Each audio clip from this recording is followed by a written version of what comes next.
देखो हम आपको बताएं, एक उदाहरण देते हैं, करोड़ों के चक्कर में मत पड़ो। एक उदाहरण देते हैं, दो महात्मा भजन करते थे, एक पीपल के नीचे, एक बरगद के नीचे।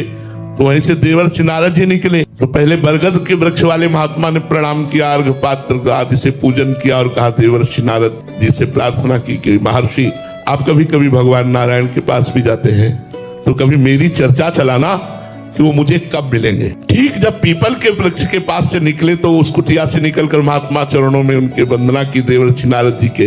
देवर्षि नारद जी से प्रणाम करके कहा प्रभु से पूछना कि वो हमें कब मिलेंगे। दोनों ने एक ही प्रश्न किया संयोग वशात। नारद जी भगवान के पास गए और भगवान से पूछा, तो भगवान ने कहा बट वृक्ष के नीचे जो भजन करता है उसको इसी जन्म में मिलूंगा, और जो पीपल वृक्ष के नीचे भजन करता है उसको जितने पीपल के पत्ते इतने जन्म लेना पड़ेगा, तब हम उसको दर्शन देंगे। नारद जी ने सोचा लगे हाथ बता देते हैं।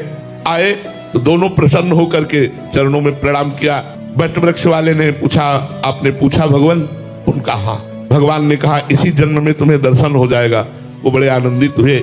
पीपल के वृक्ष वाले से कहा कि तुम्हें भगवान तब दर्शन देंगे जितने पीपल के पत्ते हैं उतनी बार जन्म लोगे तब दर्शन। वो नाच पड़ा, रोने लगा, इतना रोया और पुकारा, हे नाथ, हे करुणा सिंधु, हे पतित पावन, आप मुझे जानते हैं कि मैं आपका भजन करता हूँ, हे प्रभु मैं तो निहात। भगवान प्रकट हो गए। भगवान प्रकट हो गए और पीपल वाले को दर्शन दिए। वो बट वृक्ष वाला कुटिया में चला गया था। देवर्षि नारद जी ने कहा महाराज आपने तो हमें झूठा साबित कर दिया। आपने तो कहा था जितने पीपल के पत्ते हैं उतनी बार जन्म लेगा तब दर्शन देंगे। यहाँ तो मिनट नहीं हुआ आप दर्शन दे दिए।